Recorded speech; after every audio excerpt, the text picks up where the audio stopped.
নবী আমার বলেছেন, উম্মত রে, তোমার কোনো নামাজ হবে না, তোমার ফরজ নামাজ হবে না, তোমার ঈদ বকরিদের নামাজ হবে না, জানাজার নামাজ হবে না, তাসবিহ তাহলিলের নামাজ হবে না, হে আমার উম্মত জুমার নামাজ হবে না, তোমার তারাবির নামাজ হবে না, দুনিয়ার কোনো নামাজ তুমি যদি পড়ো তোমার নামাজ হবে না। কতক্ষণ নামাজ হবে না? নবী আমার বলেছেন, যে রিকাতে যে নামাজে তুমি সূরাতুল ফাতিহা তেলাওয়াত না করতে পেলে, যে রাকাতে তোমার সূরাতুল ফাতিহা তেলাওয়াত ছুটে গেল, যে সূরাতে তুমি যে রিকাতে সূরাতুল ফাতিহা পড়িতে পেলে না, নবী বলেছেন ওই নামাজ তোমার কিন্তু হবে না। সোজাসুজি কথা। একটা বুখারী শরীফের হাদিস আছে, যে রুকু পেয়ে গেল ও রিকাত পেয়ে গেল, যে রুকু পেয়ে গেল ও রিকাত পেয়ে গেল, অর্থাৎ রিকাতের ফজিলত পেয়ে গেল। সূরাতুল ফাতিহা, আমি এটা ইখতিলাফি মাসলা আছে, মেলাই উলামায়ে কেরাম কিছু কিছু বলেছেন, কিন্তু সোজা মাসলা বুঝলেন, সূরাতুল ফাতিহা আপনাকে নামাজে তেলাওয়াত করতে হবে। একটা উদাহরণ দিচ্ছি আপনাকে। মাগরিবের নামাজ চলছে, এশারের নামাজ চলছে, ধরেন কোন টাইমের নামাজ চলছে, আর আপনি মসজিদে ঢুকছেন নামাজ পড়ার জন্য। ইমাম সাহেব সূরাতুল ফাতিহা শেষ করে দিয়েছেন, এবার সূরাতুল কাফিরুন, সূরাতুল ফিল বা অন্যান্য সূরা পড়িতে শুরু করে দিয়েছে। এবার আপনি মসজিদে ঢুকছেন, আল্লাহু আকবার বলে বুকে হাত বাঁধলেন, বুকে হাত বাঁধার পর একটা বায়াত বানিয়ে পড়িতে হবে, হবে না? হবে না? বলেন। বায়াত বানিয়ে পড়িতে হবে। এইবারে যদি আপনি বায়াত বানিয়ে পড়িতে যাচ্ছেন, তো ইমাম সাহেবের উত্তর সূরাতুল ফাতিহা শেষ হয়ে গেছে, ইমাম সাহেব দোসরা সূরা তেলাওয়াত করতে শুরু করে দিয়েছেন, আপনার বায়াত বানিয়ে শেষ হইতে না হইতে এই রুকুতে চলে যাবে ওইটা পড়ে। তবে আপনি কি করবেন এই সময়তে? এই মুসলমান, ওই সময়তে ওই টাইমে বায়াত বানিয়ে আপনাকে পড়িতে হবে না, বায়াত বানিয়ে আপনি ছেড়ে দেন, বায়াত বানিয়ে আপনাকে ছেড়ে দিতে হবে। আল্লাহু আকবার বলে বুকে হাত বাঁধলেন, আর হাত বাঁধার পর আউযু বিল্লাহি মিনাশ শাইতানির রাজিম, বিসমিল্লাহির রহমানির রহিম এগুলা পড়ার পর গোটা সূরাতুল ফাতিহা আপনি পড়লেন। আর সূরাতুল ফাতিহা পড়ার পর ইমামের সাথে আপনি রুকুতে চলে যান, তাহলে আপনি রাকাতটা পেয়ে গেলেন। কিন্তু মুসলমান, যদি আপনি বায়াত বানিয়ে পড়িতে আছেন, আর পড়িতে পড়িতে যদি সূরাতুল ফাতিহার তেলাওয়াত না হলো, ইমাম সাহেব রুকুতে চলে গেলেন, আপনিও তার সাথে সাথে রুকুতে চলে গেলেন, যদি সূরাতুল ফাতিহার তেলাওয়াত আপনি নামাজের ভিতরে করতে পেলেন না, নবী বলেছেন ওই রাকাতটা তোমাকে ইমামের সালামের পর তোমাকে আদায় করতে হবে, ওই রাকাতটা তোমাকে ইমামের সালামের পর তোমাকে পড়িতে হবে। বায়াত বানিয়ে যদি ছুটে যায় নামাজ হয়ে যাবে, কিন্তু সূরাতুল ফাতিহা যদি ছুটে, রাসূল বলেছেন তোমার নামাজ হবে না। তাহলে এক নম্বর ফজিলত আপনি শিখে নিলেন। দুই নম্বর, সূরাতুল ফাতিহার কয়েকটা মানা আছে। সূরাতুল ফাতিহার নাম হলো সূরাতুল ফাতিহা, সূরাতুল ফাতিহার নাম হলো উম্মুল কোরআন, সূরাতুল ফাতিহার নাম হলো সূরা সাবে মাসানি, সূরাতুল ফাতিহার নাম হলো সূরাতুল হাম, সূরাতুল ফাতিহার নাম হলো সূরাতুশ শুকর, সূরাতুল ফাতিহার নাম হলো সূরাতুদ দুআ, সূরাতুল ফাতিহার নাম হলো সূরাতুশ শিফা। এই করে করে মুসলমান সূরাতুল ফাতিহার 20টা পর্যন্ত নাম রয়েছে। কয়টা? 20টা নাম রয়েছে। যদি আপনাকে কেউ জিজ্ঞাসা করে, দা ভাই সূরা উম্মুল কোরআন জানো জি? তো এমন দেখতে হবে না যে উম্মুল কোরআন কোন সূরা রে ভাই, যে সূরাটার নাম সূরাতুল ফাতিহা ওই সূরাটার নাম হলো উম্মুল কোরআন। আপনাকে যদি কেউ বলে ভাই সূরা সাবে মাসানি জানো, এমন দেখতে হবে না, কারণ যে সূরাটার নাম সূরাতুল ফাতিহা ওই সূরাটার নাম হলো সূরা সাবে মাসানি। এরকম ভাবে আপনাকে পড়িতে হবে। আর একটা ফজিলতের কথা আপনার সামনে বলে দিই।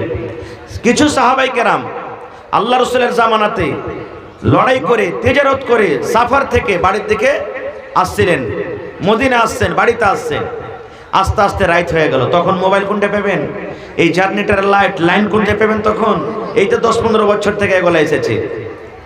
এখন গাড়ি ঘোড়ার তখন জামানা ছিল না, হাইঠা উঠে ঘোড়াতে এগুলা সব মোটামুটি যারা এখানে বয়স্ক মানুষ আছেন, আমার ওস্তাদে মহতারাম বয়সা আছেন, এরকম বয়সের যত মানুষ আছেন, বাড়ি থেকে আজ থেকে 25 বছর আগে হাইটে গেছে গোলাপবাগ পূর্ণিয়ার, ওখান থেকে সওদা কিনে হাইটে এসছে, গেছে না যায়নি?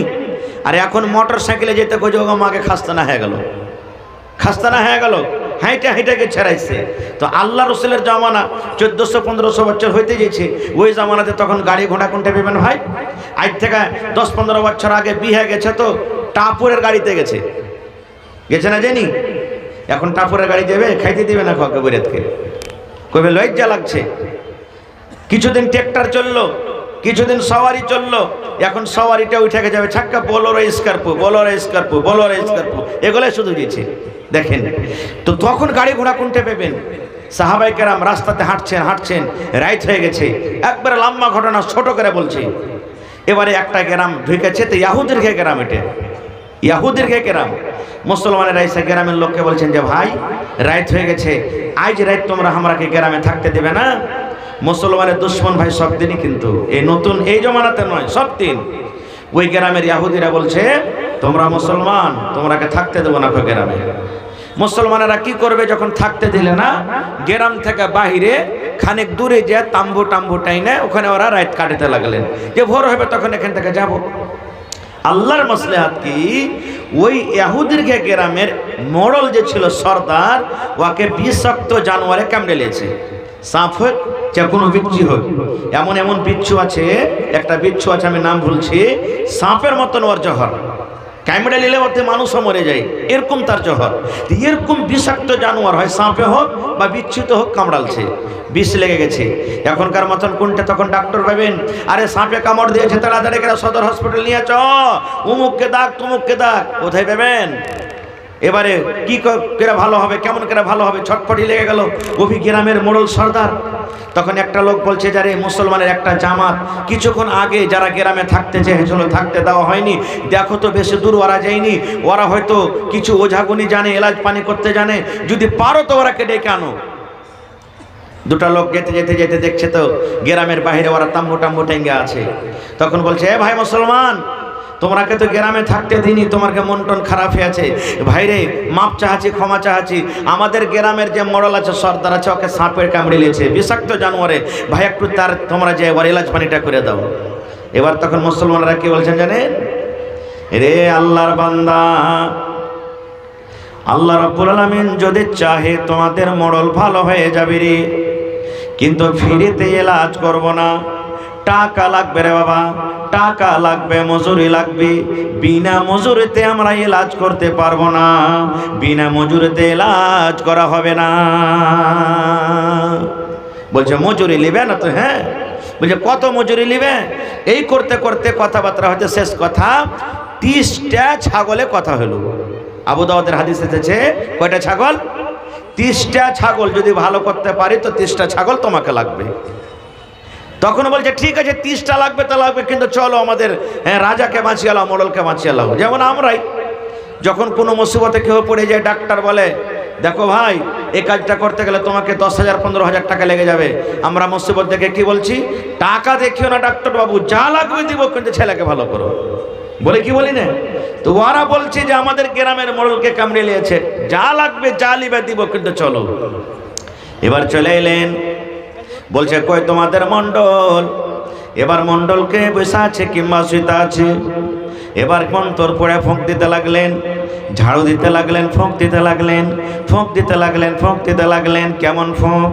এখনকার করবে যারা যেমন ফোঁক দেয়, যদি ওরা জিন ধরে, ভূত যদি ধরে, মশানকে যখন ধরবে, সামনে ওরে আল্লাহ আগরবাতি রেখে দিবি, সামনে পেড়া রেখে দিবি, সামনে মতের চড়ে লাড্ডু রাখবি, আর সুন্দর করে হাতে এখন তুলসীর পাতা ধরিয়ে দিবি, আর ধরিয়ে দেওয়া তখন বলবি কালো কালো তুলসীর পাতা মাগো, কালো দরিয়ার পানি, কালো কালো তুলসীর পাতা মাগো, কালো দরিয়ার পানি, কোথায় আছো তোরা ডাকনি, ছেঁচো দরিয়ার পানি মাগো, ছেঁচো দরিয়ার পানি। নাকি শিরকি কথা এগুলা? এ আমার মায়েরা, এ খালারা, দিদিরা, নানিরা, যদি কোনো মা, যদি কোনো খালা, কোনো ভাই এই সমস্ত পড়িতে পড়িতে যদি মত হয়ে যায়, মত যদি হয়ে যায় রে মা, আর যদি তওবা না করতে পান, বিনা তওবাতে যদি মত হয়ে যায়, মারে, খালারে, ভাইরে, নামাজ পড়তে গেল আল্লাহর জাহান্নাম যেতে হবে, তেলাওয়াত করতে গেল আল্লাহর জাহান্নাম যেতে হবে, রোজা রাখতে গেল আল্লাহর জাহান্নাম যেতে হবে। কারণ আল্লাহ রব্বুল আমিন জীবনের ইচ্ছা করতে গেলে সব গুনাহকে মাফ করতে পারবে। আপনার জীবনের চোরের গুনাহ আল্লাহ মাফ করতে পারবে, আল্লাহ জীবনে জেনার গুনাহ মাফ করে দিবে, আল্লাহ জীবনে হয়তো আপনার নামাজ ছাড়া গুনাহ মাফ করে দিবে, রোজা ছাড়া গুনাহ মাফ করে দিবে। আল্লাহর ইচ্ছা, আল্লাহ যদি চাহে তো আপনাকে মাফ করবে কিংবা সাজা দেবে। কিন্তু বন্ধুরে, যদি কোনো মানুষ শিরিক করে মরে যায়, তওবা না করে, আল্লাহ বলেন আমি এই গুনাহকে কোনোদিন মাফ করব না। নারে তাকবীর! আল্লাহ বলছেন একে মাফ করব না। শেষ কথা, সাহাবী ফুঁক দিতে লাগলেন, ফুঁক দিতে যায়, ফুঁক দিতে যায়, ফুঁক দিতে যায়, ফুঁক দিতে যায়, বারবার ফুঁক দেয়, বারবার ফুঁক দেয়, বারবার ফুঁক দেয়। ফুঁক দিতে দিতে দিতে একবারই গ্রামের মণ্ডল চাঙ্গা হয়ে গেল, ভালো হয়ে গেল, ফুঁক দিতে দিতে ভালো হয়ে গেল। এবার কথা মতন 30টা ছাগল দিয়ে দেওয়া হলো। ছাগল হাঁকিয়ে নিজের দলে চলে গেলেন। একজন সাহাবী বলছেন যে ওকে জবাই করো একটাকে, আর একজন বলছেন না, না রে ভাই, না না, জবাই করতে হবে না। বলছে কেন জবাই করতে হবে না? বলছে কইরবে জি, কইরা তুমি ছাগল পেয়েছো, তুমি ডাক্তারি কইরা ছাগল পেয়েছো, এই ছাগল খাওয়া হালাল আছে কি হারাম আছে, আমরা অতক্ষণ পর্যন্ত জবাই করব না রে, যতক্ষণ পর্যন্ত এই ব্যাপারে নবী মুহাম্মদ সাল্লাল্লাহু আলাইহি সাল্লামকে ফতোয়া জিজ্ঞাসা না করব। মেলায় কাজে আমরা হঠধর্মী করি, হ্যাঁ যা হবে হবে হয়ে যায়, আরে যা হবে হবে হয়ে যায়, আরে চলো করে নাও। মেলাই কাজ এরকম আছে, যেমন একটা উদাহরণ দিচ্ছি, কোনো ছেলে, কোনো বেটা ছেলে, বেটি ছেলে যে না ব্যভিচার করে নিয়েছে, বেটি ছেলে হয়তো বিয়ে হওয়া, এরকম হয়েছে না, হয় না, বেটি ছেলেটা বিয়ে হওয়া, বেটা